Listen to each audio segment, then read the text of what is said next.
ఆయన మృతుడా లేచినవాడా? ప్రతి దానికి ఈ పదం గుర్తుపెట్టుకుంటే చాలు. నిందలలో నువ్వు ఉన్నావా? ఆయన లేచినవాడు. అప్పుల్లో నువ్వు ఉన్నావా? ఆయన మృతుడుగాడో లేచున్నాడు, అంటే బతికే ఉన్నాడు. ఓకే, ప్రతికూలతల్లో నువ్వు ఉన్నావా? ఓకే, ఆయన లేచున్నాడు. పరీక్షలలో నువ్వు ఉన్నావా? డోంట్ వరీ, ఆయన లేచి ఉన్నాడు. రోగగ్రస్తురాలివై మరణ పంచులో నువ్వు ఉన్నావా? డోంట్ వరీ, ఇదిగో ఆయన లేచినవాడు. ప్రయత్నాల్లో కంగారులో నువ్వు ఉన్నావా? డోంట్ వరీ, ఆయన సజీవుడు. ఇదిగో ఆయన లేచినవాడు. ఆయన నిద్రపోతున్నాడో లేదా చచ్చిపోయి ఉన్నాడో కాడో,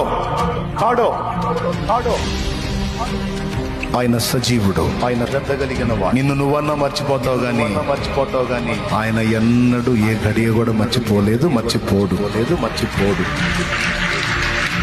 అలాంటి వాడు నీవు నేను మనం సేవించే దేవుడు ప్రభువైన యేసుక్రీస్తు.